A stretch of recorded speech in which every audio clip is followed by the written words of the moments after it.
Je m'appelle Benjamin Delespierre, je suis CTO chez Hardworking. On n'est pas là vraiment pour parler de Hardworking, on est plus là pour parler comment ça se fait que les projets techniques finissent immanquablement par devenir moisis et coûter un fric incroyable. Je ne suis pas diplômé, je suis rentré dans l'informatique par la petite porte avec un premier job que j'ai obtenu à Monaco. Ça fait plus de 10 ans maintenant que je fais ce métier et que je travaille dans ce domaine. Et rentrer par la petite porte, ça m'a pas ouvert la porte vers des grosses sociétés, avec des process carrés, avec du management qui sait ce qu'il fait, avec du produit qui sait où il va. Et au contraire, j'ai vu plutôt le pire et le moins bon. Donc maintenant, ce que je voudrais faire, c'est que j'ai condensé tout ça, et je vais vous parler d'un sujet qui est extrêmement important, et qui est malheureusement quasiment jamais abordé, ni dans le management, ni dans les techs. Tout le monde le tait, c'est l'omerta. C'est le sujet de la dette technique et de la pourriture logicielle. Pourquoi j'ai choisi le titre « Ta gueule, c'est la dette » ? Parce qu'aujourd'hui, s'il y a des développeurs dans la salle, levez la main, n'ayez pas peur, je ne vous mange pas. Ok. Est-ce qu'il y a des gens qui travaillent avec des développeurs ici ? D'accord, je comprends pourquoi vous venez. Est-ce que ça vous arrive que des fois, vous allez en réunion avec eux, vous essayez de faire une planification, vous leur demandez combien de temps pour une feature qui est complètement idiote et qui vous sortent une estimation complètement hallucinante. Il vous dit, vous lui dites par exemple, ah tiens, la TVA vient de passer, le cas véridique qui m'est arrivé, la TVA vient de passer de 19,6 à 20%, il va falloir combien de temps pour mettre à jour le système de facturation? Et le mec vous regarde droit dans les yeux et vous dit, ça va prendre 2 mois. Et là, vous lui dites, ça vous prend 2 mois pour changer 19,6 à 20%. Et le mec se lance dans une explication de palabre sur les détails techniques du pourquoi et du comment ça se fera pas. Et quand vous lui dites, vous essayez de lui demander, mais comment ça se fait, il vous sort la dette technique. Tac. Alors, il n'y a rien à dire, c'est la dette technique. Alors, aujourd'hui, on va voir ensemble, c'est quoi la dette technique, comment on la génère, et surtout, comment on s'en débarrasse. Moi, j'ai toujours rêvé que mon ordinateur soit aussi simple à utiliser que mon téléphone. Ce rêve est devenu réalité, je ne sais plus utiliser mon téléphone. Le type qui a dit ça, c'est pas n'importe qui, Clarence Schroeder, c'est le concepteur du langage C++, qui est toujours l'un des langages les plus utilisés au monde. Pourquoi on en est arrivé là? La dette technique. La dette technique, qu'est-ce que c'est? La dette technique, c'est un ralentissement général du projet que vous contractez. Et pourquoi on utilise le mot dette? Parce que vous l'achetez. Exactement comme si vous aviez besoin de mobilier, exactement comme si vous aviez besoin de voiture, exactement comme si vous aviez besoin de fourniture quelconque, vous n'avez pas les moyens, vous appelez Cofidis et vous dites d'accord, je vous file de l'argent, mais il y a un taux d'intérêt. Cet argent vous permet d'acheter une feature, donc vous permet d'acheter du ROI, du retour sur investissement. Donc vous bénéficiez immédiatement de ce que la feature vous apporte, en termes de fonctionnalité, en termes de rapidité, de tout ce que vous pouvez imaginer. Mais ça a un coût. Ce coût, c'est les bugs, c'est la lenteur, c'est la maintenabilité du code. C'est ce qui fait que le projet ralentit, étape après étape après étape. Le code, en somme, devient fragile. Et c'est pour ça que quand vous leur demandez après, ah, je veux juste changer ce petit truc, ils vous donnent une estimation hallucinante, c'est parce qu'ils savent que s'ils le changent, tout casse. C'est un château. Le code devient un château de cartes. Donc j'ai pris cet exemple. Qui a vu Mad Max Fury Road? J'adore ce film. Il est excellent. Vous vous rappelez, à la fin du film, il y a un passage où justement ils essaient de passer devant le camion avec la voiture, et pour accélérer la voiture, le mec il est sur le capot et il est en train de cracher, dans l'arrivée d'air, il est en train de cracher du carburant. Et la voiture elle va plus vite. Et les mecs du camion du coup ils se disent, pas con, ils se disent ah nous aussi il faut qu'on accélère, ils font pareil, ils vont cracher du carburant dans le moteur directement. Résultat, ils niquent un moteur. Et ils se retrouvent à aller moins vite et ils se prennent les autres qui arrivent derrière, enfin bref, ça, la grosse baston. Qu'est-ce qui s'est passé? Exactement ce qui se passe quand vous prenez de la dette technique. Vous crachez dans le moteur, la voiture va plus vite, ça lui donne un coup de boost, mais à terme, vous endommagez votre moteur, vous endommagez votre produit, et vous endommagez vos gains à long terme. La dette technique, pourquoi est-ce qu'on appelle ça de la dette? C'est parce que surtout elle est intentionnelle. En général, on ne contracte pas de la dette sans le savoir. Même quand vous avez une carte de crédit et que vous faites des retraits, ou que vous payez plus que ce que vous avez, vous recevez en général un courrier, parfois assez vénère, de la banque qui vous dit « Non, là, vous êtes en rouge, il faudrait régulariser votre situation. » Donc vous savez ce que vous faites. La dette technique se différencie parce qu'elle est intentionnelle. Elle est indispensable au projet parce que vous aurez de toute façon des coups de bourre, vous aurez de toute façon des coups de mou, vous aurez de toute façon besoin de cette accélération de temps en temps qui est périodique. La dette technique est contractée par le métier, c'est important, c'est le métier qui la demande. En général, j'ai jamais vu des devs dire on va salir du code volontairement. Les devs, c'est exactement à l'opposé de ce qu'ils essayent de faire. Les devs essayent au contraire de réduire la dette, parce qu'ils essayent de travailler plus efficacement.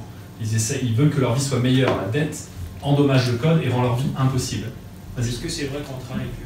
Enfin, ça, je pense que c'est plus vrai qu'on travaille avec des devs en interne, mais si on travaille par exemple avec une prestation, les devs, c'est pas forcément limité, quoi. Les boîtes de Presta, aujourd'hui, ils croulent un peu sous le travail, surtout les bonnes boîtes. Donc au final, ils n'ont pas de réel intérêt à complètement pourrir votre code. Sinon, ils ne vous les rappelaient pas. S'ils savent ce qui est mieux pour eux, ils évitent de produire du code trop pourri. S'ils savent ce qui est mieux pour eux, ils évitent de produire du code trop clean non plus. On est d'accord, mais ils essaient quand même d'être sur une balance. En ce moment, je travaille avec des prestats externes et effectivement, tu sens qu'ils sont un peu sur la brèche. Donc il faut bien, en fait, si j'ai un conseil à donner là-dessus, surveiller. Et je vais essayer de te donner toutes les clés pour comprendre. Donc elle est contractée par le métier parce que c'est en général le métier, c'est le business, c'est les sales qui vous disent on a besoin de ça tout de suite, on a besoin de ça maintenant. Mais c'est la technique qui est capable de la rembourser, personne d'autre. Donc les devs devraient être transparents et vous dire là, pour cette accélération-là, ça va vous coûter cher dans le futur. Et on ne devrait jamais prendre de la dette dans le dos du métier. Mais on verra dans quelques slides que c'est malheureusement ce qui se produit. J'ai pas pris le drapeau de la Grèce par inadvertance. Vous savez tout ce qui s'est passé avec la Grèce et la crise. La gestion de la dette technique, c'est un sujet difficile. Parce que, comment dire, générer de la dette, c'est-à-dire contracter des crédits, c'est facile. N'importe qui sait le faire. Gérer ses finances correctement, c'est déjà beaucoup plus dur.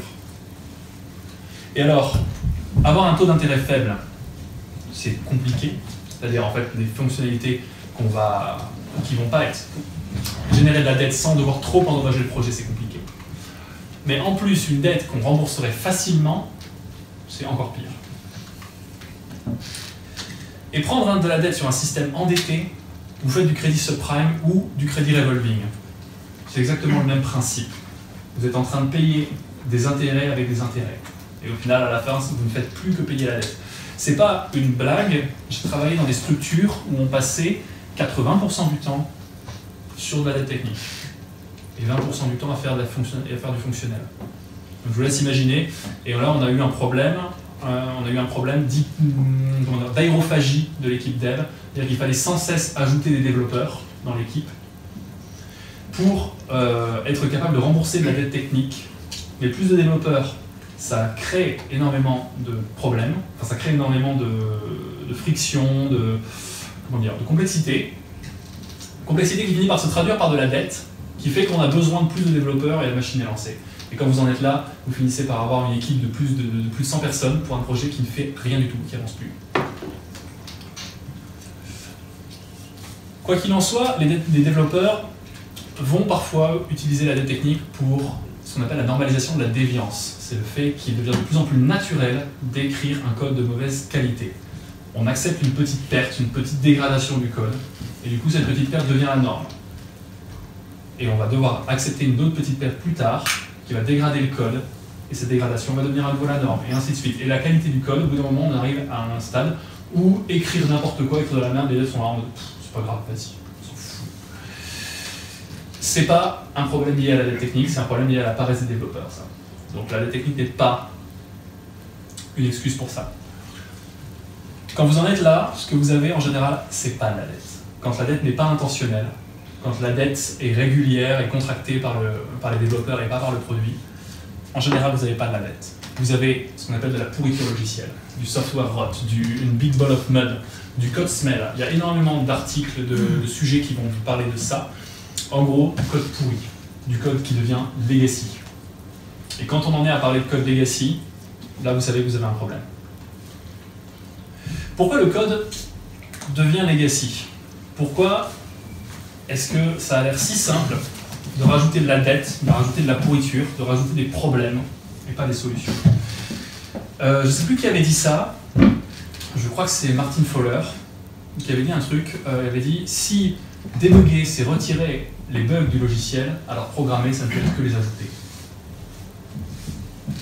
Pourquoi les systèmes informatiques deviennent moisis avec le temps, se dégradent de façon naturelle? C'est l'entropie du logiciel. Un processus naturel qui fait que le désordre a tendance à se lisser, à se répandre. L'entropie logicielle, vous pouvez voir l'entropie. Est-ce que tout le monde est familier avec le concept d'entropie? Peut-être qu'il faut que j'explique un peu plus. D'accord. Le concept d'entropie, c'est un concept qui est emprunté à la physique. C'est un concept qui dit que si vous prenez une tasse de café bien chaude, que vous lui foutez la paix, elle va finir par se refroidir parce que toute l'énergie qui était dans le café finit par se dissiper dans toute la pièce. L'entropie, c'est ça, c'est la répartition de l'énergie d'un système. Et dans le cas de la complexité, dans le cas qui nous intéresse, dans le cas du logiciel, c'est la répartition des problèmes. Au fur et à mesure que votre système va grandir, au fur et à mesure que votre système va gagner de la fonctionnalité, va gagner de la ligne de code, eh bien vous allez avoir de plus en plus de liens, vous allez avoir de plus en plus de complexité. Cette complexité va générer de l'entropie. Cette complexité va faire, on va y venir, cette complexité va faire que vous allez avoir, je ne sais pas très bien comment dire, vous allez avoir des arrows, que vous allez avoir du désordre dans votre système. Et il va se répartir de façon à peu près uniforme. La dette, l'entropie du logiciel est évidemment ralentie par le refactoring. C'est l'équivalent, l'accélération par la complexité, c'est l'équivalent de rentrer chez soi et de juste jeter ses affaires, de faire la cuisine, de jamais faire la vaisselle. Bref, vous foutez rien, vous vivez juste normalement et vous allez voir que vous allez vivre dans le désordre au bout de quelques semaines. Par contre, être capable de revenir régulièrement, vous devez faire la cuisine, vous devez faire la vaisselle, vous devez faire le ménage, vous devez faire le passage, vous devez nettoyer. Bref, là vous êtes en train de payer l'entropie. C'est-à-dire que vous êtes en train de la résorber. Vous remettez de l'ordre là où le chaos se manifeste de façon spontanée. Comme je l'ai dit, c'est un processus inexorable. L'entropie se produit toujours et dans tous les systèmes. Les systèmes informatiques sont des systèmes comme les autres, ils sont sujets à l'entropie. Donc, si la complexité est un facteur accélérateur de l'entropie, d'où vient-elle cette complexité? Je pense qu'il faut d'abord arriver à comprendre ce qu'on entend par complexité. J'entends pas par complexité la difficulté. Souvent, il est beaucoup plus simple de faire quelque chose de compliqué. Parce qu'on a une tendance tout à fait naturelle et tout à fait humaine à vouloir aller à la première solution à laquelle on pense. Et souvent, la première solution à laquelle on pense n'est pas la bonne. Très rarement la bonne. Voilà, pour ça, il faut être entraîné. Il faut avoir de l'expérience. Pas donner à tout le monde. Donc, on va finir par faire des solutions qui sont beaucoup plus compliquées qu'elles ne devraient. Parce qu'on aurait dû se poser, réfléchir, anticiper. On ne fait pas ça. On est en système 1. On va directement à la solution. Bref, on fait quelque chose de complexe. Mais c'est plus facile. On a eu l'idée spontanément. En revanche, faire quelque chose de simple, quelque chose qui va nous générer peu de complexité, donc peu d'entropie, donc peu de dette logicielle, c'est difficile. Ça demande à ce qu'on se pose, qu'on réfléchisse, qu'on fasse ce qu'on appelle de l'analyse et conception. C'est quelque chose qu'on apprend en cours en tant que développeur et qu'on ne fait plus une fois qu'on est en entreprise. Je suis sidéré de voir qu'en entreprise, les développeurs passent 80% de leur temps à coder et 20% de leur temps à réfléchir, alors qu'ils devraient faire exactement l'inverse. Quelqu'un qui passe 80% de son temps à coder, c'est pas un développeur, c'est un programmeur.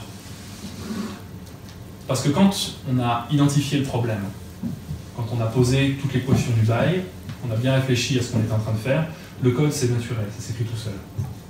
Ça prend vraiment pas beaucoup de temps. Surtout si on sait taper vite, et encore plus si on sait utiliser des générateurs de code.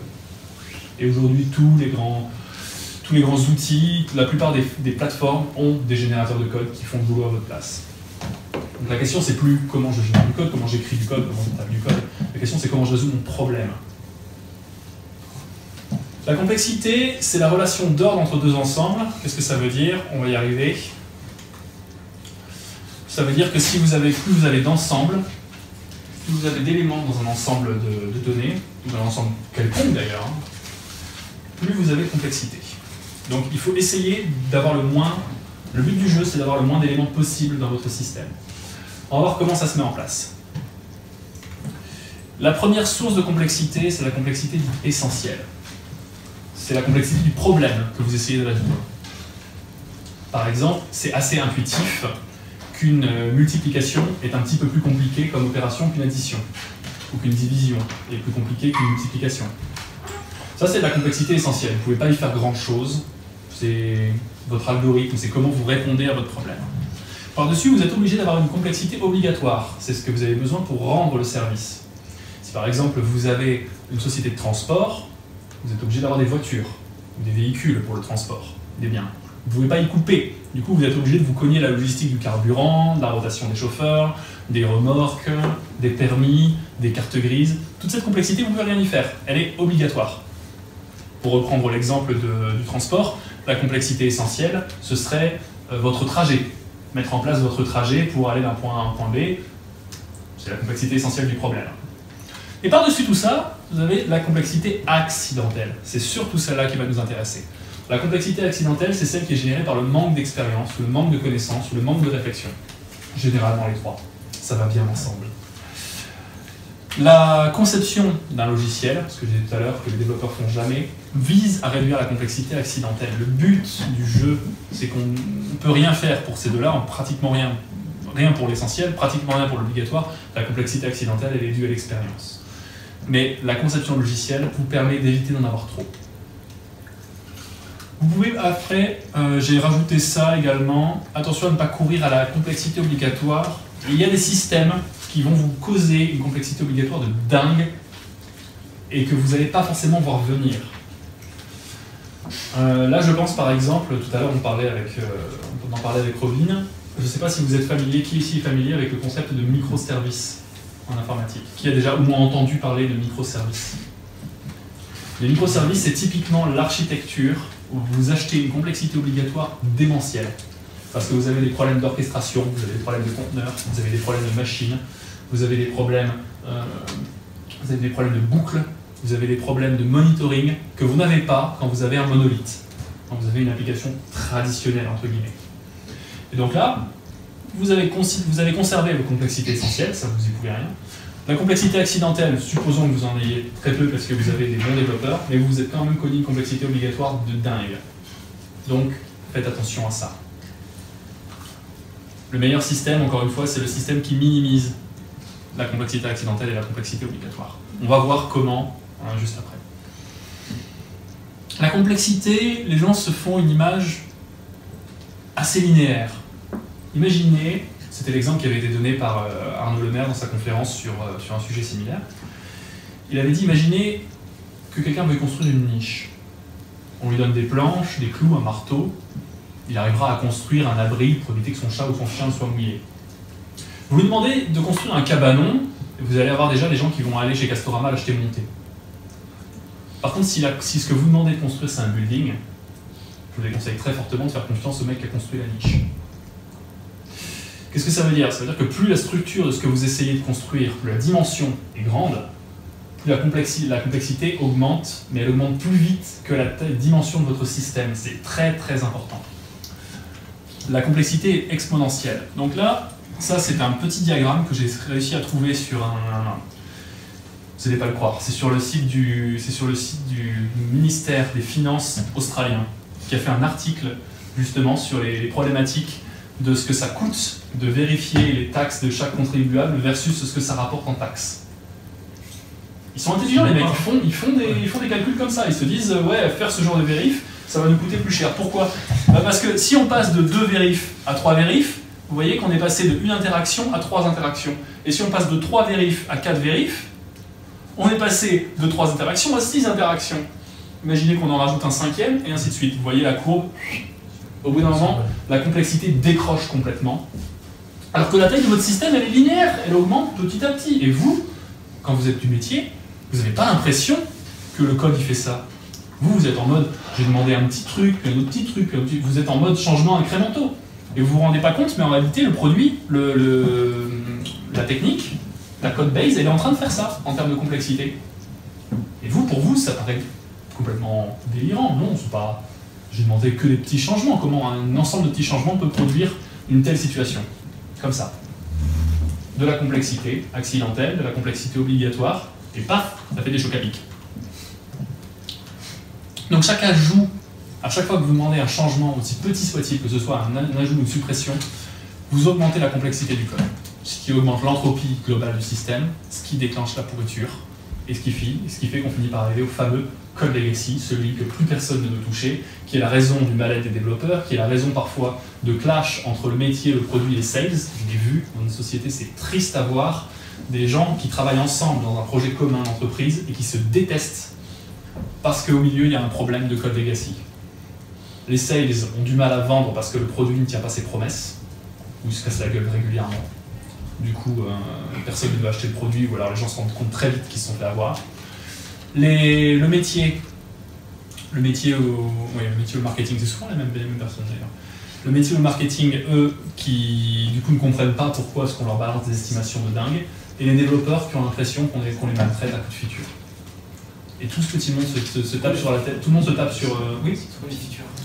Les fonctionnalités. Alors, j'utilise beaucoup, si j'utilise des mots, c'est une déformation professionnelle, j'utilise beaucoup de mots empruntés de l'anglais.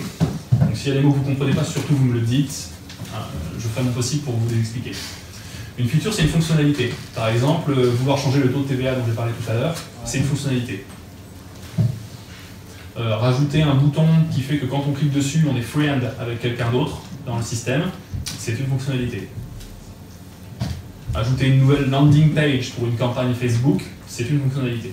Donc nous, on regroupe tout ça sous la forme de feature. Au sens, c'est pas un bug, on n'essaie pas de résoudre un problème, on essaye d'apporter une solution. C'est ça la nuance. Maintenant, on va voir, maintenant qu'on a un peu fait le tour de cette histoire de complexité, de cette histoire d'entropie et de cette histoire de dette, je pense que tout le monde a bien compris comment l'un menait à l'autre. Au final, c'est relativement simple. On va voir quels sont les principaux facteurs d'augmentation de la complexité. Cette citation, je vous l'ai mise parce qu'elle est très vraie. Si les ouvriers construisaient les bâtiments comme les développeurs écrivent leurs programmes, le premier pivert venu aurait détruit la civilisation. Ça veut dire que les développeurs finissent immanquablement par écrire du mauvais code. C'est triste, mais ça vous arrivera à tous. Et même avec les meilleures aspirations, croyez-moi, j'ai écrit le pire code que vous puissiez imaginer. Avec les meilleures aspirations du monde. Je me suis lancé dans des projets avec des idées plein dans la tête, avec la meilleure volonté du monde, et j'ai écrit de la merde. Parce que je suis humain. Alors, il y a, pour vous dire à quel point ce problème n'est pas nouveau, Lehman, 74, qui a écrit les 8 lois, je vous en ai mis que 4, je suis sympa, qui a écrit 8 lois sur l'augmentation de la complexité logicielle. Un système doit pouvoir s'adapter, sinon il meurt. Un système doit pouvoir grandir, sinon il meurt. Donc on doit pouvoir ajouter du fonctionnel, sinon il reste figé et il finit par mourir. Un système, la complexité ne peut qu'augmenter si on ne fait rien pour l'empêcher. Donc si on ne fait pas de refactoring, la complexité augmentera, c'est ce qu'on a vu tout à l'heure avec la notion d'exponentialité de la complexité. Et ça entraîne que la qualité ne peut que décliner. Est-ce que vous avez remarqué qui utilise un ordinateur depuis 10 ans? Depuis 20 ans? Depuis 25 ans? Bon, depuis 30 ans, personne, j'imagine. Pour ceux qui ont utilisé un ordinateur depuis qu'ils sont tout petits, vous avez dû remarquer que la qualité dans les logiciels avait baissé. Qu'on a de plus en plus de bugs, de plus en plus de crash. Vous avez qu'à voir les derniers systèmes OS X pour Mac, ils sont pires que les précédents. Robin, qui est ici parmi vous, était sur Maverick pendant des années sans aucun problème. Il a été forcé de faire une mise à jour, maintenant son ordi crash tout le temps. Pourquoi? Nouvelle version.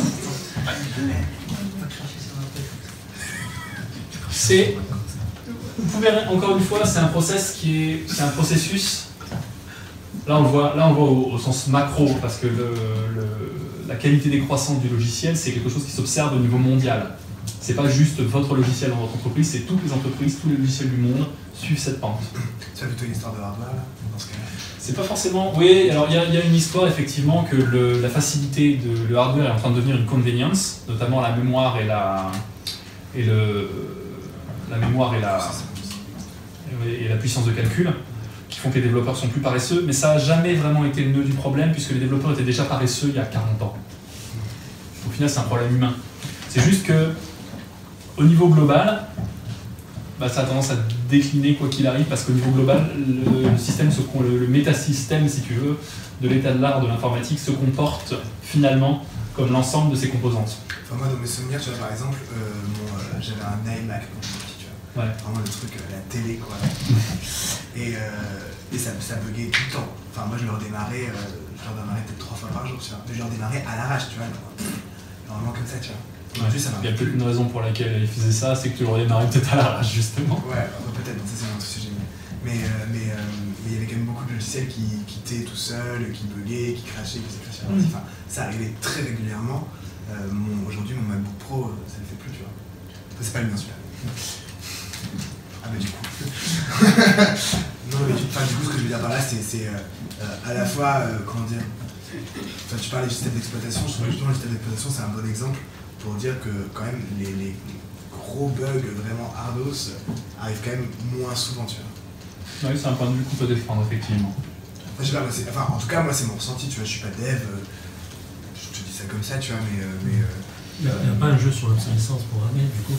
Ah si, clairement. C'est ça que je sais que c'est moi, sur un Windows, si, sur un Android, oui. Moi, je l'ai coupé Internet, et depuis, je l'ai depuis 8 ans. Et avant, ça me faisait 2 ans, en fait, un PC. Et je l'ai juste mis en mode avion. Oui. Et ça marche très très bien. Sauf que quand avant, ça avait que 2 ans de vie pour moi, un PC. D'accord. Au final, c'est des trucs qui sont étudiés. La qualité logicielle, c'est mesuré de façon relativement objective. Et effectivement, ce qu'on constate, c'est que globalement, ça décline. C'est-à-dire que le nombre de bugs par ligne de code a tendance à augmenter avec le temps. Et il y a aussi un truc, l'anecdote qui est marrante, c'est que avant, chez IBM, on te payait au kilo ligne. Du coup, plus tu mettais de lignes de code, donc c'est-à-dire que ton code n'était pas factorisé, il n'était pas condensé pour faire avec peu de fonctions le plus. Du coup, tu étais en mesure d'en rajouter et je ne sais pas ce que ça a impliqué au niveau. Je ne sais pas s'il y a une différence entre les machines que tu avais en entreprise et celles que tu avais au niveau du consommateur. C'est pas impossible, mais il y a toujours eu un différentiel de qualité entre l'entreprise et entre le monde de l'entreprise et le monde du consumer. Mais la qualité n'est pas forcément là où tu penses. Okay. Au final, là où tu vas retrouver la meilleure qualité, c'est dans tout ce qui va être processus automatisé, toutes les couches de transport, tout ce qui nécessite le moins d'intervention humaine, c'est là où on met le plus de qualité en général. Mais même là, la qualité a tendance à décliner. J'ai travaillé pendant 3 ans et demi dans les télécoms, et au final, les télécoms, c'est un secteur où il y a très peu besoin d'ail humain, parce que bon, les protocoles sont vieux, et puis au final, c'est quasiment entièrement automatisé ce machin-là, il n'y a plus qu'à mettre les câbles. Et même là-dedans, la qualité software a tendance à décliner parce que justement plus personne ne s'intéresse à ça. Mais là où tu as raison sur le déclin de la qualité logicielle, c'est qu'on fait de plus en plus de MVP et avec des infrastructures très peu solides informatiquement parlant, et que dans l'objectif est juste de faire de tester des choses hyper rapides et de coder du code hyper rapide comme tu le disais, quoi. Un MVP c'est un minimum viable product, c'est-à-dire un prototype. Ça sert à vérifier que le produit fonctionne et qu'il est testable, et comme ça on le lâche dans la nature pour vérifier qu'il répond à un besoin, que les gens l'aiment, etc. Ça permet de tester tes hypothèses en fait. Ouais. Si tu dis par exemple, je pars pour l'hypothèse que ce service-là, ça va être ouf, que les gens vont trop vouloir l'acheter, il suffit de faire un site où juste tu cliques si tu es intéressé, tu vois combien de gens cliquent. Par exemple, ça fait un MVP. Mais ça peut être des trucs plus compliqués, tu vois. Si pour des trucs un peu techniques, tu es obligé de faire des trucs un peu plus compliqués quand même, tu vois. Mais du coup, ton truc est fait à l'arrache, quoi. Si tu veux un exemple concret, la MVP pour se déplacer, ce serait un skate. Et après, tu peux rajouter des roues, ça fait un vélo, donc c'est quelque chose encore plus complexe. Puis tu vas encore rajouter un peu de complexité, ça devient une voiture, pour aller encore beaucoup plus vite en transportant encore plus de personnes. Mais le MVP, si tu voulais le truc le plus basique et de se déplacer plus rapidement qu'à pied, tu ferais un skate ou une trottinette. Voilà, tu pars valider ton idée. Une quantité hallucinante de MVP finissent en production. On appelle ça des protoductions. Alors, les gars, ils te font un prototype parce qu'il faut lever des fonds. Tu fais un petit prototype, tu le montres, ou alors pour faire un brevet. Et ce prototype, tu sais pas trop comment, mais un jour, il va finir en production et tu vas finir par le maintenir. Alors qu'au final, il n'avait pas été prévu pour ça, il n'avait pas été codé dans cette optique-là. beaucoup des logiciels, après je vous en parlerai aussi du problème du premier employé dans les startups, c'est un vrai problème. Mais beaucoup de sociétés ont ce problème-là, c'est qu'elles se retrouvent à devoir supporter des vieux choix qui ont été faits dans des contextes très différents du contexte dans lequel elles sont plongées à l'heure actuelle. Donc, après cette slide, je vais passer directement sur... Chaque slide sera un élément que j'ai rencontré personnellement, avec lequel j'ai pu toucher de près ou de loin, sur du logiciel, sur comment la complexité augmente, et vous allez voir, il y a une pléthore de manières de faire exploser la complexité logicielle. Oui. Je veux juste revenir sur un truc. Tout à l'heure, tu as dit que tu étais tombé dans une boîte où tu avais énormément de développeurs pour justement traiter la dette technique. Ouais. En fait, payer la dette technique, pas la traiter. Ouais. C'est justement tout le problème.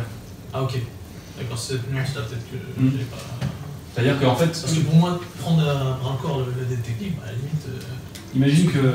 Ah, absolument. Imagine que le problème chez toi, ce soit que 80% de tes finances servent à rembourser de la dette. Ah, c'est clair. Et ça, tu rembourses même pas le capital, tu rembourses quasiment que les intérêts. Au début de ton crédit, tu rembourses quasiment que des intérêts. Ah, c'est clair, c'est péché. Résultat... Mais, c'est un investissement, dans mon esprit, la paix vient après, quoi. En fait, c'est comme la trappe à liquidité, si on prend la métaphore financière, la trappe à liquidité, c'est que quand tu génères tellement de dettes, que même le revenu que tu peux faire, c'est fait pour rembourser la dette, sauf que tu ne rembourses jamais suffisamment la dette. Du coup, tu contractes encore de la dette, encore et encore et encore. Imagine ça comme ça, tu es une société, tu fabriques un produit, tu es endetté jusqu'à pas possible, 80% de ton bénéfice part dans le remboursement de ta dette. Du coup, il faut que tu fasses de l'infrastructure, il faut que tu développes ton activité pour pouvoir gagner plus et rembourser plus vite ta dette. Donc du coup, tu prends un crédit pour développer ton infrastructure. Sauf qu'en réalité, les taux d'intérêt font que, au final, tu es perdant. Donc tu rachètes encore un autre crédit pour augmenter encore ton infrastructure, et c'est parti, la boucle est bouclée. C'est ce qui s'est passé dans la société dont je te parlais. Oui, à la fin, ça finit par couler. Parce qu'à la fin, tu as tellement de dettes sur les bras que tu fais plus que ça, et tu fais pratiquement plus de features. Et comme on arrive là, un système qui ne peut ni grandir ni s'adapter ou grandir, c'est les features.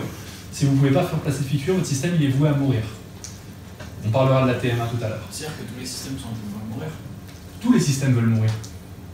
C'est comme dans Game of Thrones, tous les hommes doivent mourir. Pareil. C'est pour ça qu'on parle de cycle de vie d'un projet. Un projet informatique, c'est pas un truc que vous faites une fois et qu'après vous posez sur étagère.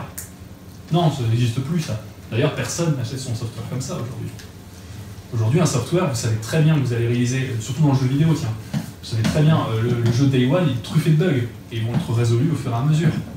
D'ailleurs, les bugs, il y a sûrement des bugs qui continuent de vivre 8 ans après la release, et qui ne sont jamais patchés parce qu'il y a eu 3 Pékins qui l'ont rencontré, et du coup, ça n'intéresse personne de le résoudre. C'est logique.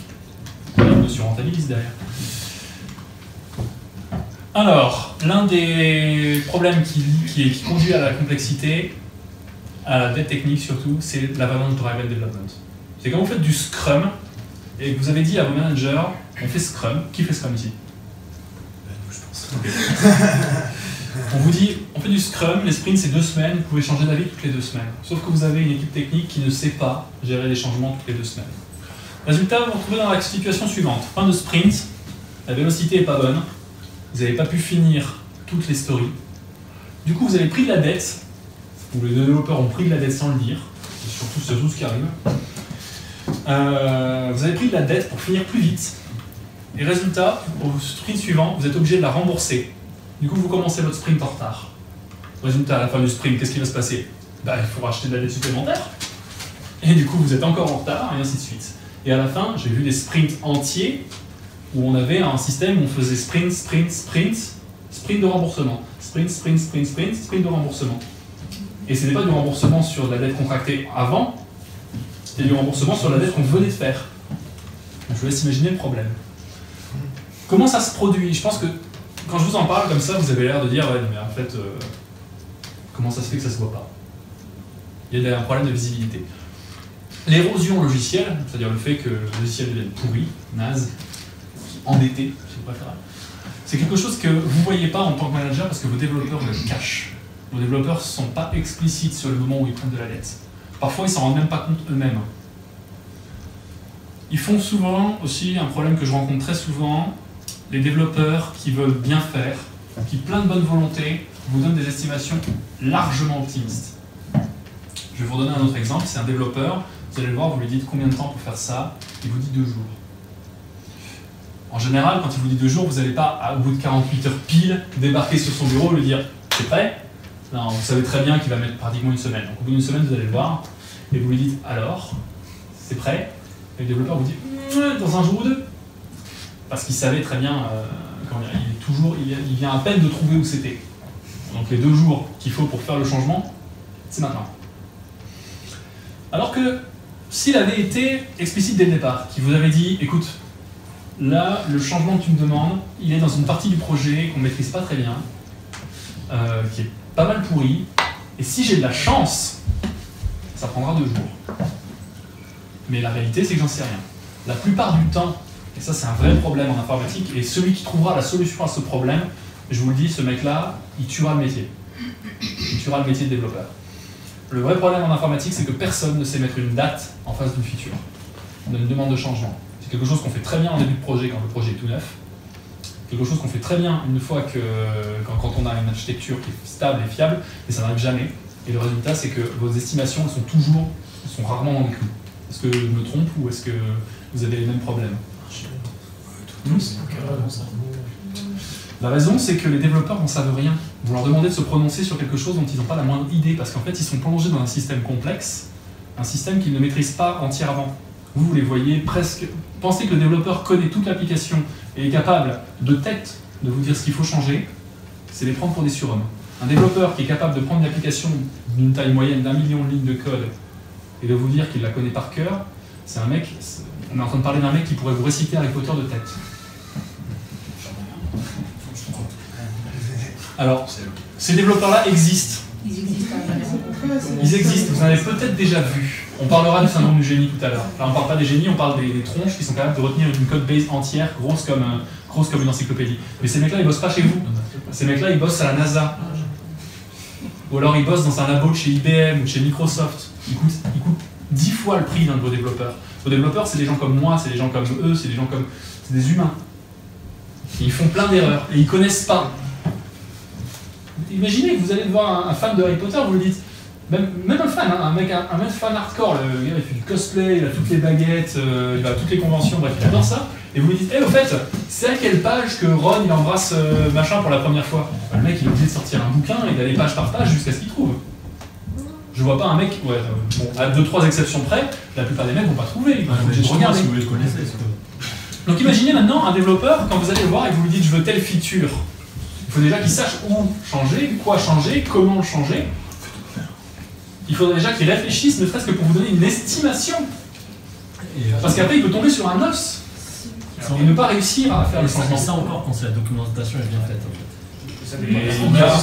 Alors, la documentation existante. Ouais, c'est justement quand il est inexistant, tu deviens Indiana Jones, c'est un archéologue. C'est ça. Tu remontes dans l'histoire du code. La documentation, ça n'a jamais été le nerf de la guerre parce que ça, il n'y en a jamais eu. C'est une licorne la documentation en informatique. Quand vous avez une belle doc, vous appelez vos collègues, je vous jure que c'est vrai, vous appelez vos collègues dans le bureau et vous dites venez voir, j'ai trouvé une doc, elle est bien.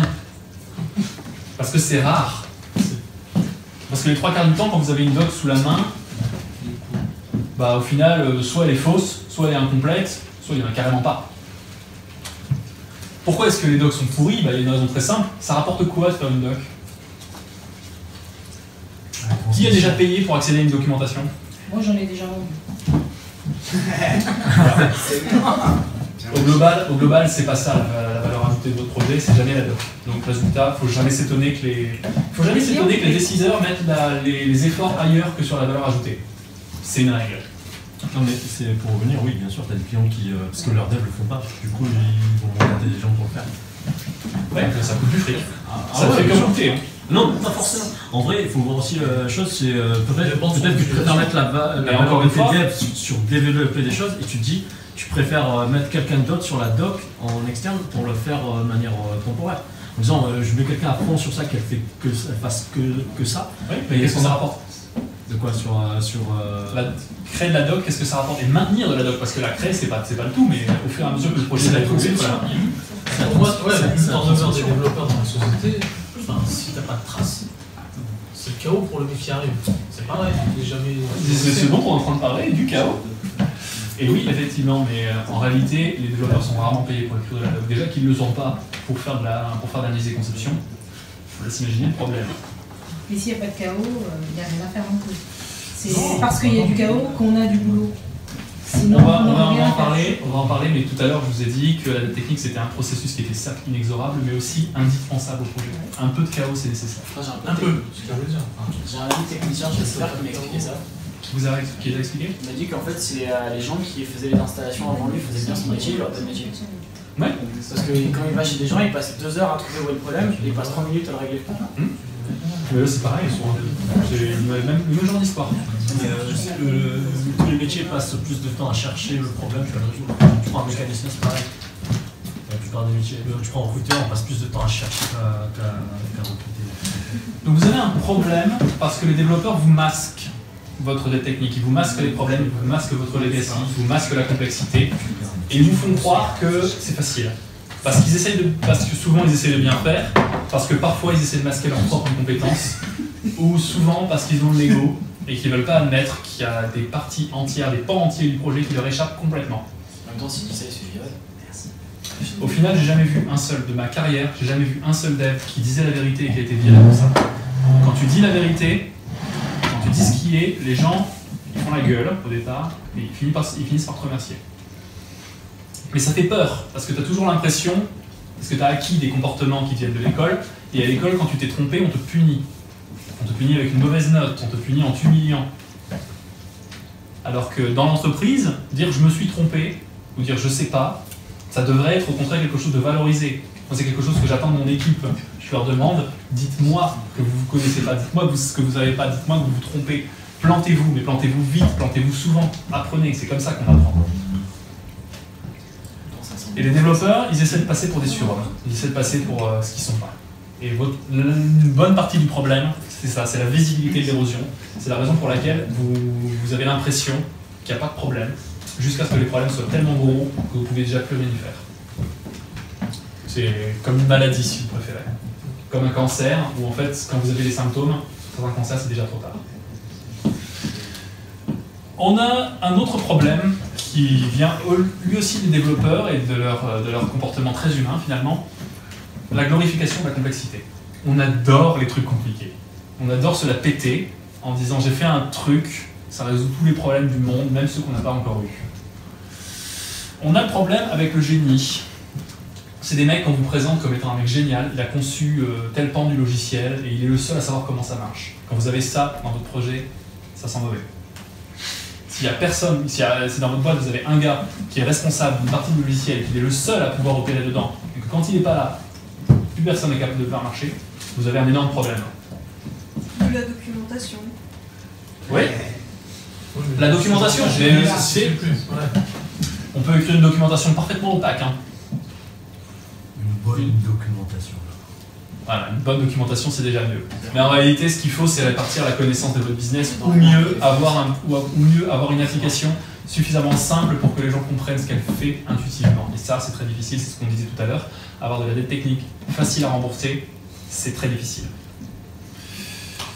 Le génie est une machine à faire de l'over-engineering. Ce qu'on appelle over-engineering, c'est faire des solutions trop compliquées pour le problème. C'est un problème qu'on rencontre également au niveau des outils. Là, je vous ai mis le Resume Driven Development. C'est le fait que des développeurs, et ne riez pas, ça arrive plus souvent que vous croyez, choisissent des technologies, non pas parce qu'elles sont un fit pour le projet, non pas parce qu'ils les connaissent bien ou qu'ils les maîtrisent, mais parce que ça fait bien sur leur CV. C'est très vrai aujourd'hui avec les technologies JavaScript.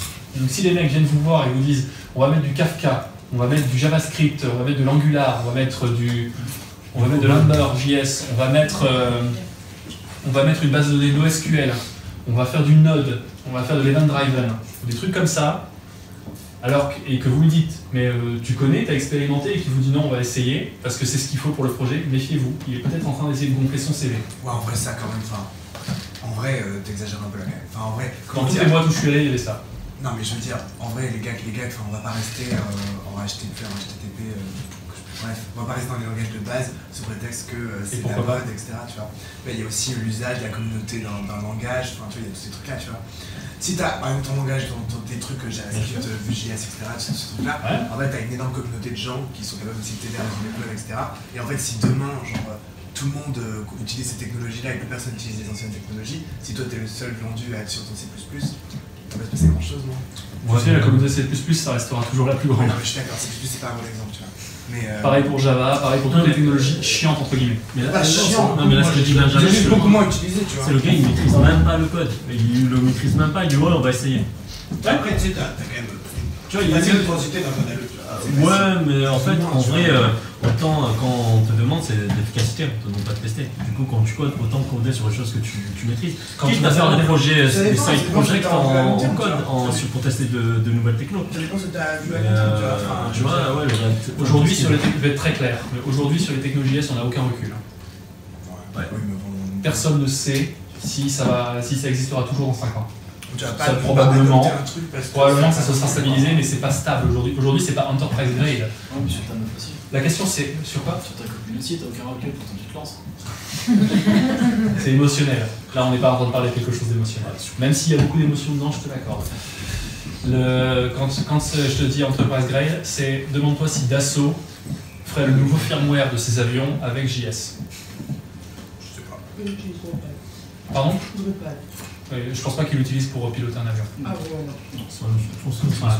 Il y a un fit avec un. Si vous essayez de faire, comme je disais tout à l'heure, la niche du chien, c'est-à-dire que vous essayez de faire un petit projet annexe dans l'entreprise, un truc qui n'a pas grande incidence sur votre business, ouais, faites-vous plaisir, essayez quelque chose. Si par contre vous êtes dans le process critique, un truc qui coûte de l'argent ou qui rapporte de l'argent, utilisez des trucs que vous connaissez ou qui ont un excellent fit. Mais surtout pas des trucs que vous connaissez pas et que vous voulez juste tester. Pas en entreprise, vous n'êtes pas en entreprise pour faire des tests, pour faire des essais. C'est censé être des professionnels. C'est comme si tu allais dans la jungle avec une pochette surprise.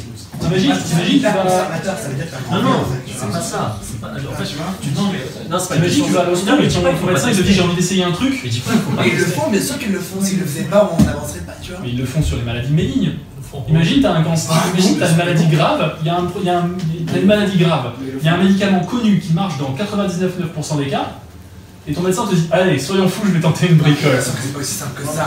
On te propose au stade avancé, on te propose les tests, etc. Tu vois, bien sûr qu'on te le fait. T'as mis ses mots dedans, enfin bien sûr. Non, mais tu sais qu'il y a des docteurs en informatique qui justement testent.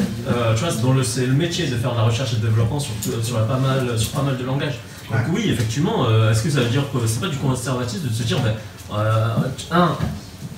tu donnes ce que tu sais. Par exemple, c'est comme si, dis-moi, toi dans ton quotidien, c'est quoi la dernière chose que tu as testé de nouveau? Je sais pas, un outil de mail merge que j'avais jamais utilisé par exemple. Ok. Et tu l'as fait parce que? Je l'ai fait parce que mon outil d'avant était pas ouf. Ouais, donc je l'ai fait parce que c'était l'usage quoi. Ok, mais tu l'as fait parce que le truc d'avant était pas ouf. Ouais. Donc tu savais que tu allais peut-être gagner. Là, tu maîtrises un langage et tu vas en tester un autre sans savoir ce que tu vas en attendre, alors que tu maîtrises. C'est comme si tu essayais, tu disais, ouais, c'est à la mode de parler chinois, je vais apprendre le chinois, et je vais écrire un livre en chinois, alors que tu pourrais l'écrire directement en français. C'est différent, en fait, c'est juste, ça veut dire que tu n'innoves plus en fait. Non. Tu n'innoves plus sur les langages, on va dire. Non, Tu ça, tu refuses, Non, mais on va en parler, mais il n'y a pas la mode de la d'innovation. découverte, il se passe plus rien. Tu vois, mais là, t'es Non, mais enfin. en entreprise, enfin, je veux dire. Oui, non, mais bon. Logique, quand même, derrière, toujours de la marge de manœuvre. Tu vois ton garagiste te dire écoute, là j'aurais pu le réparer en 12 semaines, mais j'ai eu envie d'essayer un autre truc. J'ai eu envie d'essayer ma nouvelle clé à molette, mais du coup ça m'a pris 2 semaines parce que je la connais pas bien. Mais il le dit pas. Non, il va pas te le dire, mais imagine le mec il te dit ça quoi. Comment tu le prends? Je te parle avec mes équipes tech par exemple, tu vois. Si moi, demain ils me disent on a envie de passer en vue par exemple, j'en sais rien. Bah demande-leur pourquoi. Moi c'est tout ce que je te dis. Demande-leur pourquoi. S'ils te disent c'est parce que c'est Kikou, tu leur dis arrêtez vos conneries et refaites du HTML. Bon, on n'est pas d'accord, c'est pas grave. Non, on n'est pas d'accord. Non, mais après, je vois mal un mec te dire ça. Pardon? Je vois mal un mec te dire ça. Tu vois pas un mec te dire ça? Ouais, c'est parce que c'est cool. Enfin, il va pas te dire ça.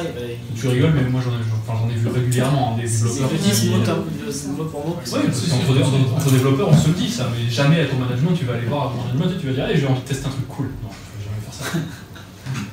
Mais entre développeurs, on se le dit. On se dit ce serait cool d'essayer cette technologie-là, en plus c'est l'occasion. Mais on va parler un peu plus en détail du problème dans quelques slides, t'inquiète pas. Ce qui est important de retenir dans cette idée, c'est que la complexité de votre solution doit être adaptée à la complexité de votre problème. Et le problème du génie, ou alors de certains outils, c'est que vous utilisez une navette spatiale pour aller faire vos courses. Oui, effectivement, la navette spatiale, ça va très vite, ça fait des choses très bien. Mais si c'est pour aller au Franprix du coin pour faire vos courses, c'est un petit peu overkill. Il y a des développeurs qui font ça, et vous vous retrouvez avec un grand écart entre le problème et la solution, et ce grand écart, il se paye en complexité. Là, on n'est pas là, je ne suis pas là pour dire que c'est bien ou mal. Les développeurs font ce qu'ils pensent être bon pour eux, pour leur carrière, pour leur projet, pour leur boîte, pour leurs amis, pour plein de choses.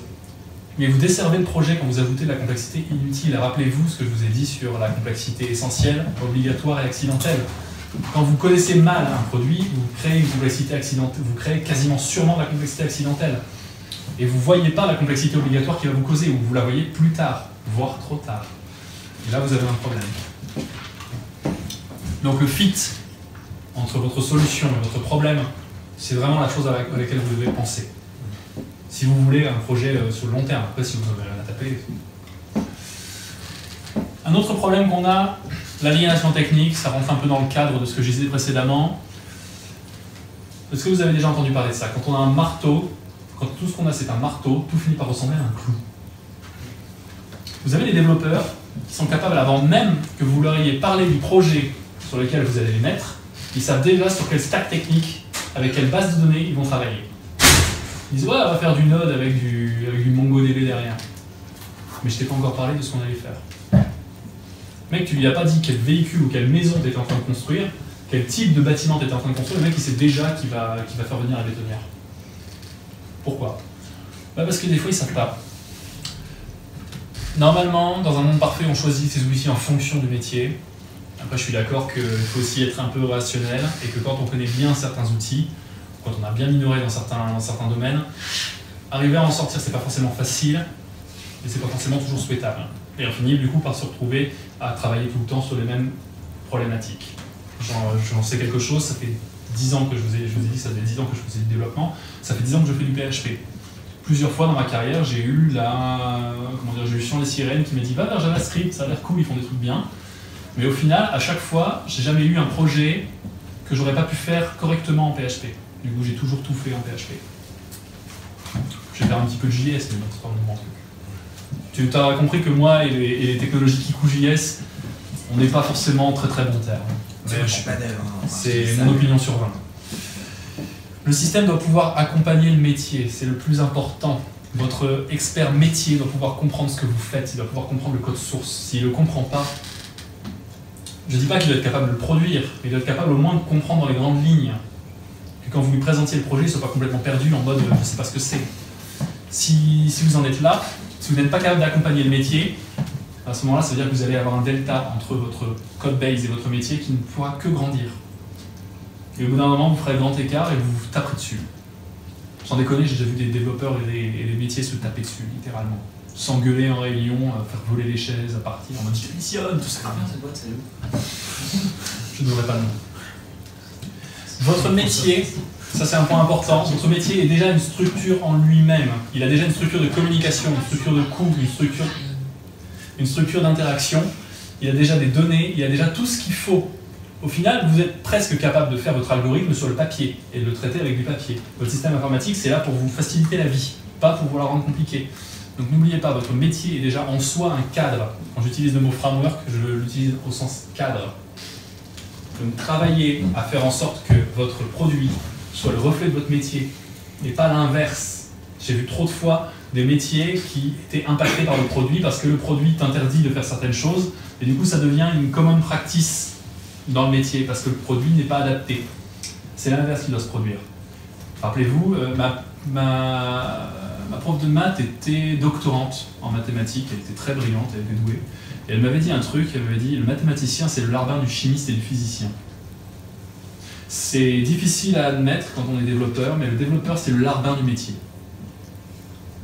Si vos développeurs commencent à se la péter et à vous dire comment vous devez penser votre métier, c'est à vous de les remettre sur les rails et de leur dire que c'est vous qui êtes aux commandes du métier. Et ils n'ont pas leur mot à dire là-dessus. Eux, ils ont par contre leur mot à dire complètement sur les délais, sur les coûts et sur la dette technique. Ça, c'est leur domaine. C'est à eux de vous donner... Eux, ils ont les clés sur la solution. Mais vous devez être intransigeant sur le problème. En parlant de problème, un truc que je rencontre tellement souvent que ça devient limite insupportable, la généricité. J'adore ce type. Ça, c'est la tête que je fais quand quelqu'un me montre justement une navette spatiale. Je me dis, regarde, j'ai fait ça. C'est magnifique, ça résout tous les problèmes. Vous avez un problème, la généricité, pour ceux qui ne savent pas ce que c'est, la généricité, c'est le fait de faire des solutions communes à plusieurs problèmes, voire à une famille de problèmes, voire à des problèmes qu'on n'aura peut-être jamais. Le résultat, c'est que généralement, vous faites un code extrêmement fragile parce que c'est impossible de penser à tous les problèmes. Il y a des gens qui font que ça, qui adorent faire ça, ils fabriquent des frameworks, ils fabriquent des librairies, et eux, ils prennent du feedback de la part de plusieurs centaines de personnes, de milliers de personnes. Donc ils font quelque chose de cohérent. Vous prenez du feedback de quelques personnes qui sont votre produit, votre métier, vos utilisateurs, quand ils vous donnent du feedback. Donc c'est très peu probable que vous arriviez à faire du générique correctement. Donc cantonnez-vous au spécifique. Écrivez le code au plus près du métier. On appelle ça également du domain-driven design. Si un jour vous voulez chercher pour comment faire, il y a tout ce qu'il faut sur Wikipédia, je ne vais pas rentrer dans les détails. Un truc qu'on voit beaucoup, c'est les développeurs, j'en ai déjà parlé tout à l'heure, la généricité au cas où. C'est le développeur qui ne veut pas re-rentrer dans le système plus tard parce qu'il sait que ça risque de casser. Donc du coup, il vous fait un truc qui pourra éventuellement s'adapter aux besoins futurs. Résultat, c'est toujours un truc plus compliqué. Le couplage, tout à l'heure, quand je vous ai montré les problèmes de l'exponentialité de la dette et de la complexité, en réalité, vous avez vu qu'il y avait des flèches entre les différents cercles. Ces flèches, c'est du couplage. C'est le fait que chaque élément du système parle avec n autres éléments du système. Le couplage, il durcit le code. Il vous empêche de changer les règles. Il vous lie les éléments les uns aux autres dans une espèce de chaîne, et si un maillon pète, c'est plus une chaîne, c'est deux chaînes. Du coup, votre système est cassé. On arrive également, donc pour éviter ça, il faut éviter qu'on atteigne une taille critique, donc on va y revenir, il faut créer des petits modules indépendants. Mais si vous avez du couplage, votre complexité est multipliée par le nombre de composants. Si vous n'avez pas de couplage, elle n'est qu'additionnée. Vous avez la complexité essentielle, obligatoire, etc. de chaque composant, et elles se mettent les unes à côté des autres quand c'est découpé correctement. Sinon, elle est multipliée, tout simplement, par le fait que chaque composant parle à n'importe quel autre, et que du coup, ils forment tous une chaîne, et ils forment de facto tous un métacomposant dont la complexité est supérieure à la somme de toutes les complexités. C'est une espèce de mauvaise synergie. La base de données, c'est souvent le nœud de couplage. Je ne sais pas qui a déjà essayé de faire une migration de base de données, ou qui a vécu une migration de base de données.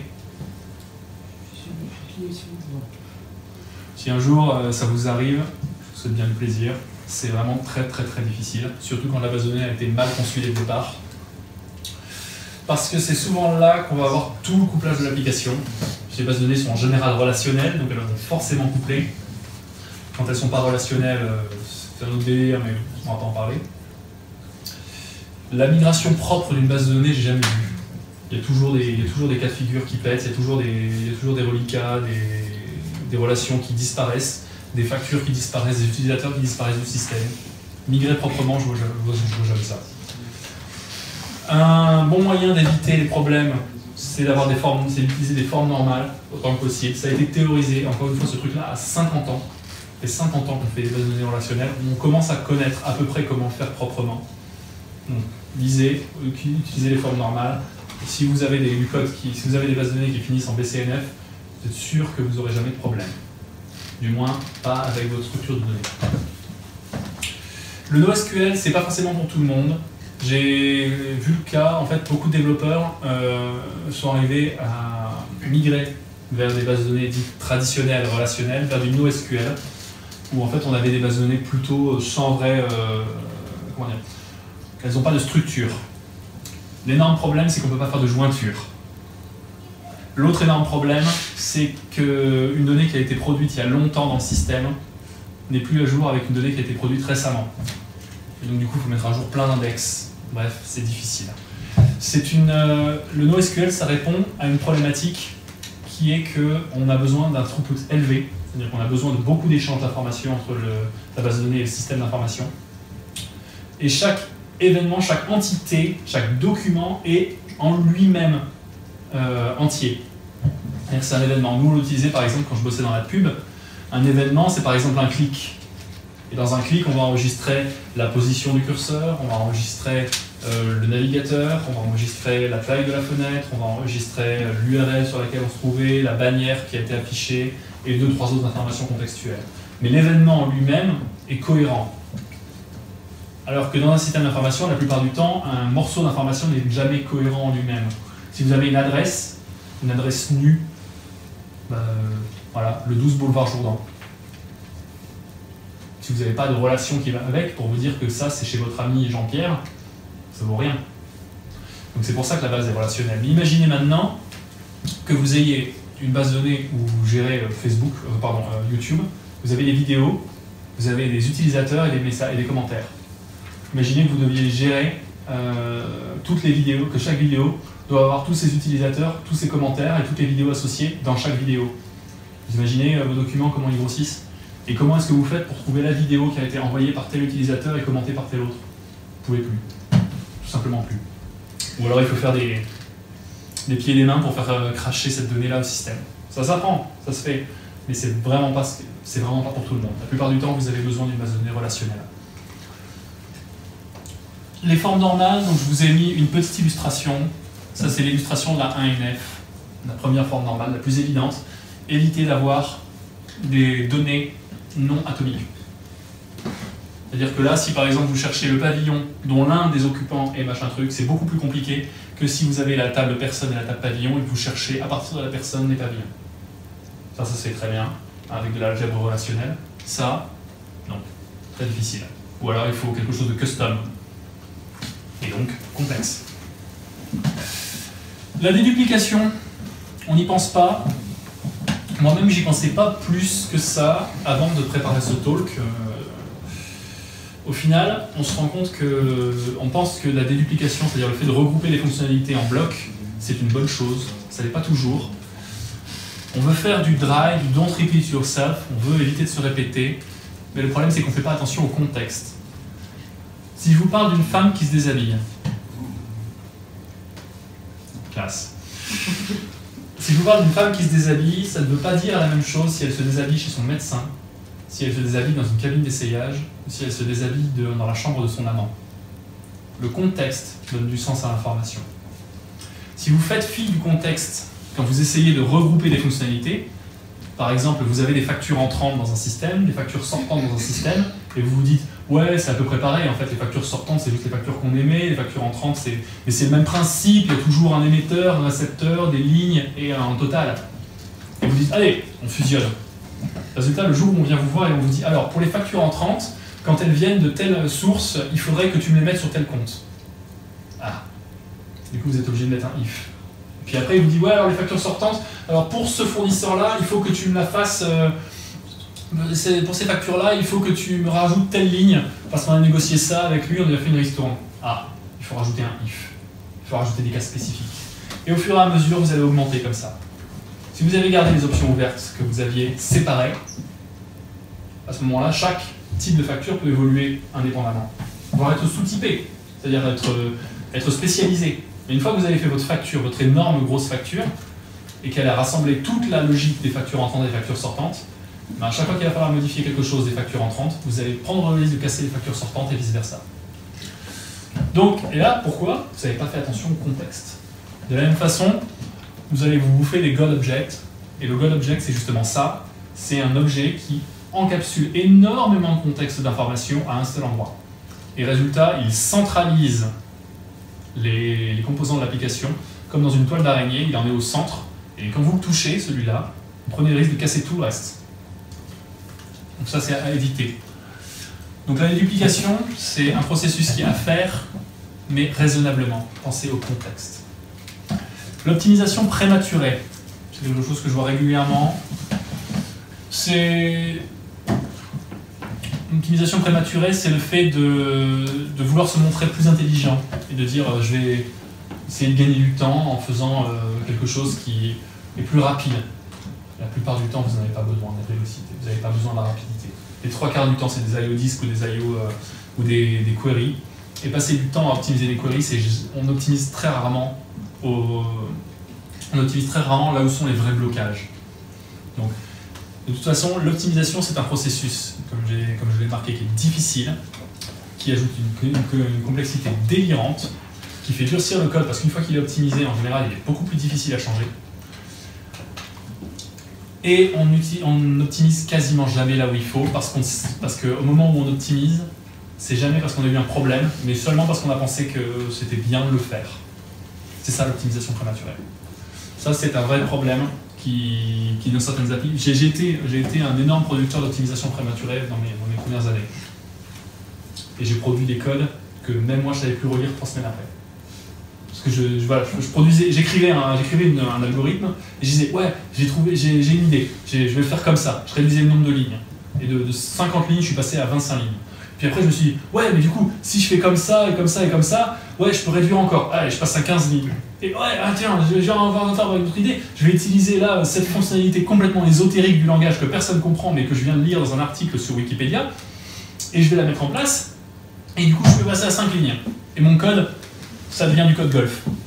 Le code golf, rigolez pas, c'est vrai, c'est une discipline de codeurs qui s'amusent à essayer qui font un concours. C'est résoudre un problème en utilisant le moins de caractères possible. C'est du code en écriture seule. Personne ne peut le relire. Si vous voulez, j'ai un très bon exemple sur un de mes repos, je vous montrerai. Ça veut rien dire. Même moi, je sais plus ce que c'est. Je sais même plus ce que c'est. Je saurais plus le relire. Pourquoi ? Clé en S. Voilà, j'ai voulu optimiser comme un bâtard. Et à la fin, je me retrouve avec un code que même moi, je ne sais plus lire. C'est bien ça l'idée de l'écriture seule. Un problème régulier qui va avec ce que j'ai dit tout à l'heure sur la complexité des outils, c'est le culte du cargo. Est-ce que tout le monde sait ce que c'est que le culte du cargo ? Le culte du cargo, c'est quelque chose où cargo culting, c'est Richard Feynman qui en a parlé pour décrire des process en général dans les sciences, qui fait que la plupart du temps, les gens vont adopter des modèles, des structures, et surtout dans notre cas des outils, non pas parce qu'ils sont éprouvés ou parce qu'ils marchent bien, mais parce que tout le monde le fait. C'est le cas, par exemple, MySQL et PHP doivent beaucoup au cargo culting. Java doit énormément au cargo culting. Le cargo culting, c'était dans les années, pendant la Seconde Guerre mondiale, les Américains ont commencé à créer des bases aéronautiques, des aérodromes dans les îles du Pacifique. Et les natifs, qui les voyaient faire, voyaient que sur les aérodromes se posaient des avions qui débarquaient de la bouffe et des outils. Et ils se sont dit, c'est quand même pas mal. Et ils construisent des aérodromes, et il y a les dieux du ciel qui viennent leur apporter des trucs. C'est génial. Ils se sont mis à faire pareil, avec des tours de contrôle de bambou, des fausses lunettes d'aviateurs, des faux avions. Et le pire, c'est que ça a amusé les Américains qui ont commencé à leur balancer des trucs. Et c'est ça le problème du cargo culting, c'est qu'ils croyaient qu'il suffisait de faire des aérodromes pour avoir de la bouffe. Et vous croyez qu'il suffit d'utiliser Kafka, comme le fait Facebook, et que ça va marcher pour vous. Sauf que Facebook, c'est pas vous, et vous n'avez pas les problèmes de Facebook. C'est l'usage sans la compréhension. Ils font comme ça chez Google, ouais, mais vous n'êtes pas Google. Et souvent, le cargo culting provoque un problème de complexité obligatoire délirant. Ce que je vous parlais tout à l'heure des microservices, c'est exactement ça. Beaucoup de gens vont dans le microservice parce qu'ils ont entendu d'autres gens qui lui ont dit « va dans le microservice, c'est super ». Ils n'ont pas la moindre idée de ce que c'est que le microservice, de quel problème ça résout. Ils ont entendu que ça pouvait solutionner leurs problèmes, ils y vont, bien en tête. On retrouve un petit peu le fonctionnement système 1, système 2 ici. Ah oui, ça aussi, je ne sais plus qui a dit ça. La programmation est bloquée dans une enfance perpétuelle, perpetual infancy. C'est qu'on oublie comment c'est construite la connaissance. Je vous ai dit plusieurs fois au cours de ce talk que certains de ces concepts ont 30, 40, voire 50 ans. Et c'est pas nouveau au final, ces problèmes sont pas nouveaux. Et on les redécouvre encore et encore et encore, comme si on oubliait. Comme si à chaque génération de développeurs oubliait les erreurs de la génération d'avant. Pardon ? Bah au final, non, parce que si un jour tu vas à la boulangerie et que tu demandes une baguette, que le mec commence à sortir un sac de ciment pour faire ton pain, c'est quand même bizarre. Il y a des domaines d'activité humains où finalement On sait comment faire maintenant.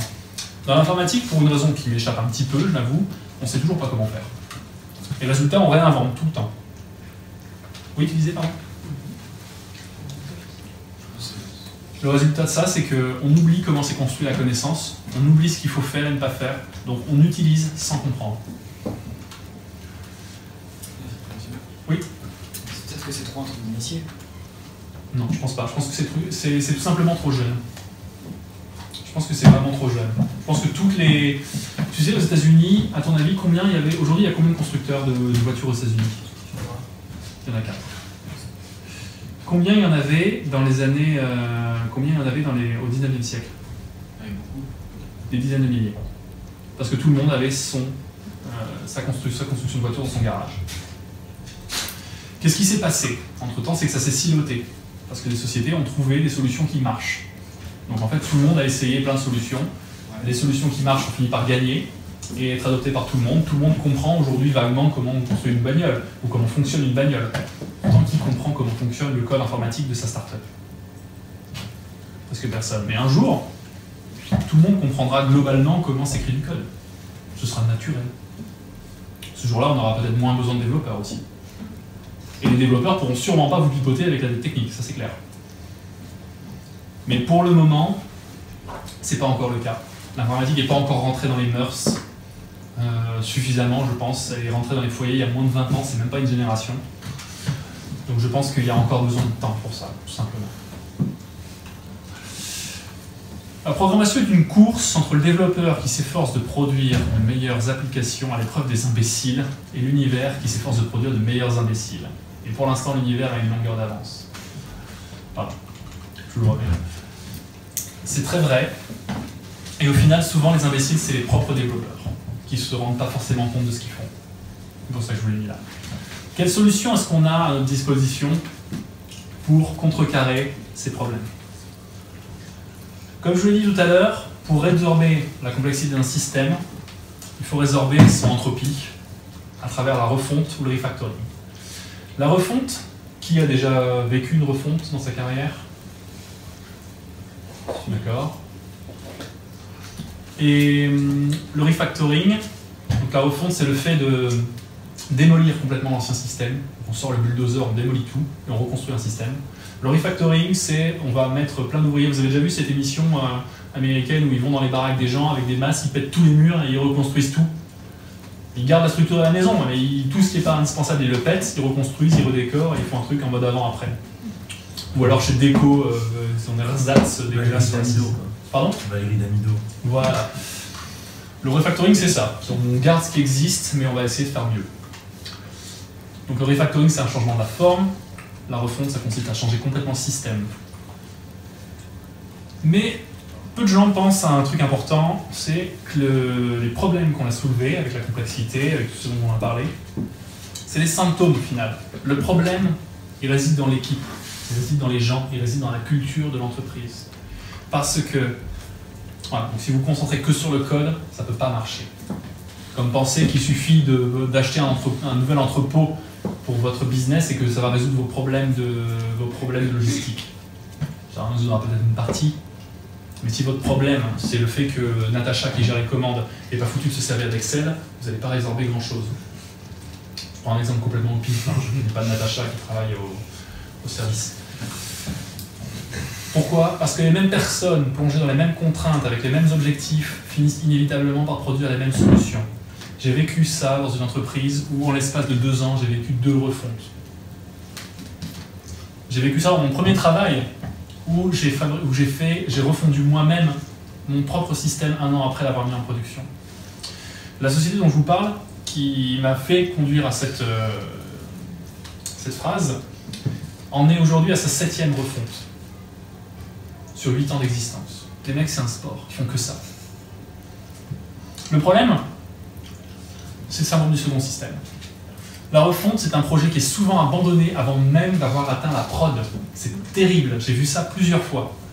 On part avec des aspirations, sauf qu'au bout d'un moment, on part avec plein d'aspirations, mais au bout d'un moment, on est rattrapé par le business. Il y a des bugs sur la prod, il faut corriger la prod. On commence par envoyer quelques personnes s'occuper de ça, pendant que le reste de l'équipe peut travailler à la refonte. Et à la fin, toute l'équipe finit par travailler sur le finit par retravailler sur l'ancien système. Plus personne ne bosse sur la refonte. La refonte ne voit jamais le jour. Lors du design du premier système, on est prudent. La plupart du temps, on ne connaît pas le business. Donc on va essayer de faire des choix. On va essayer de faire des choix sûrs. On va essayer de se limiter. Par contre, alors là, lors de la refonte, toutes les bonnes idées qu'on avait grattées sur un petit calepin, on les ressort et on met tout. Du coup, on produit souvent un système très complexe pour rien. Et on se retrouve finalement lors de la refonte avec un développeur qui croit qu'il connaît le système. Il est en situation de confiance, mais il n'a pas d'expérience. La plupart du temps, c'est le cas. On va tout nettoyer, on va tout changer. C'est la révolution. D'expérience, ça ne marche jamais. J'ai jamais vu un seul système refondu qui a marché sur le long terme. Ça n'existe pas. Par contre, les systèmes qui sont maintenus régulièrement, refactorés correctement, sur le long terme, ils peuvent survivre. Le refactoring, comment le faire? Alors, c'est la question. Il faut la faire, encore une fois, comme le code, au plus près du métier. Partez pas from scratch, ça veut dire faites pas de refonte. Au bout d'un moment, on finit toujours par se dire autant lancer une nouvelle refonte. J'aurais dû un peu insister sur l'histoire de métier, mais c'est le métier qui doit être demandeur en théorie de la refonte. C'est le métier qui doit arriver et dire bon, écoutez les gars, on n'en peut plus, combien de temps il vous faut pour résorber ce problème? Mais résorber un problème, pas résorber l'application. Finalement, avec le temps, j'ai fini par comprendre un truc important, tout rejeter en bloc et dire bon, bah, puisque ça marche pas et puisque ça me cause des problèmes, je prends tout, je casse tout et je recommence. C'est comme un enfant qui construit un château de sable et insatisfait du résultat produit se met à tout casser pour refaire un château de sable. En général, il n'est jamais plus satisfait de son deuxième château de sable que du premier. Et comme je l'ai dit, si vous n'avez rien changé à la structure de l'entreprise, à la façon de communiquer, aux produits, aux métiers, aux contraintes, aux règles, etc., bah, au final, il n'y a aucune chance que vous changiez votre code. Le code produit sera le même que le précédent. Peut-être pire. Donc refactorer intelligemment.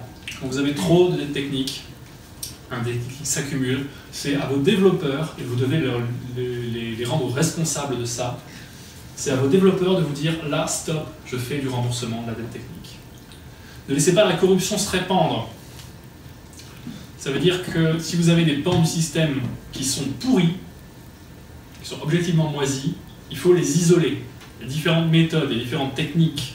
Mon petit préféré, c'est de faire un adaptateur, c'est-à-dire une couche de tampon entre les deux, voire une API entre les deux, pour que l'ancien système et le nouveau continuent de communiquer. Cette couche de tampon entre les deux est là uniquement pour absorber la complexité de l'ancien système et éviter qu'elle se répande dans le nouveau.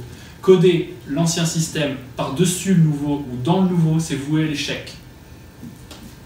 Il faut créer une couche d'abstraction entre les deux. Dédupliquer correctement, utiliser les user flows, c'est ce que j'ai dit tout à l'heure sur les contextes. Pour se rendre compte d'un contexte, le user flow, c'est vraiment votre meilleure arme. C'est une arme, on utilise ça en business, et en fait ça consiste tout simplement à décrire comment l'utilisateur se déplace, comment l'acteur se déplace dans le système d'information. Quand je clique sur un lien, il se passe ça, puis je vais sur telle page, et puis je clique, et puis je remplis ça, et il se passe ça. Parce que ça permet à tout le monde de voir que le contexte est différent. Alors que quand on s'isole sur une fonctionnalité, par exemple le calcul du montant d'une facture, on a très vite tendance à faire du dry, c'est-à-dire de la déduplication à l'arrache, et à produire un code pas adapté au contexte. Donc utiliser les user flows, c'est vraiment votre meilleure arme pour dédupliquer. Soyez intransigeant. Ne laissez pas s'installer la normalisation de la déviance. Imaginez que vous construisiez un mur pour éviter la crue de la Seine, qui a tendance à se produire de plus en plus souvent, c'est vrai. Imaginez que vous fassiez un mur devant chez vous pour éviter qu'elle rentre chez vous. Et à un moment donné, il vous manque des briques. C'est pas grave, vous laissez des petits trous. Vous voyez qu'il va servir à quoi votre mur? Le problème, c'est que si vous êtes transigeant et que vous laissez des petites choses s'installer, ces petites choses vont finir par causer la normalisation de la déviance. Et tout ce petit monde qui était parti avec les meilleures aspirations au départ pour conduire un refactoring de qualité finit par produire un refactoring dégueulasse et à refaire le même code. Voire pire, à voir ce que j'ai déjà vu dans certaines boîtes, 2 ou 3 versions du même code business qui se marchent dessus et qui rajoutent de la complexité parce que personne ne sait exactement lequel est vraiment utilisé. Dans certains contextes, c'est le code A, dans certains contextes, c'est le code B, dans certains contextes, c'est le code C.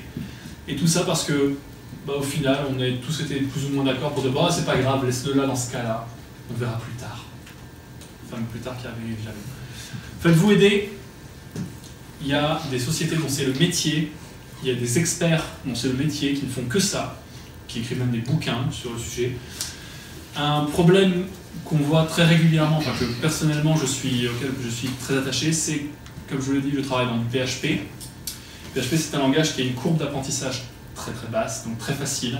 Donc on a très vite des gens, on trouve beaucoup de gens, mais pas beaucoup de gens de qualité. Pas des gens avec des formations académiques, pas des gens qui sont sensibilisés aux problèmes de dette technique, de pourriture logicielle ou d'architecture. Résultat, les projets web sont les plus vulnérables à ces problématiques de décrépitude du code. Mais il existe, je vous enverrai si ça vous intéresse, je connais 2 personnes qui peuvent vous fournir au moins un audit et vous dire où vous en êtes, poser un bilan sur votre application, de façon à ce que, au moins vous sachiez c'est quoi la prochaine étape. Et si vous demandez à vos développeurs, ça arrive régulièrement que les développeurs vous disent tout va bien, jusqu'au moment où en fait, plus rien qui va et ça devient évident pour tout le monde. Voilà, c'est à peu près tout ce que j'avais à dire sur le sujet, finalement pour moi assez passionnant de la dette technique. Je sais que c'est pas forcément un sujet très sexy. Je vous remercie de m'avoir écouté et n'hésitez pas si vous avez des questions.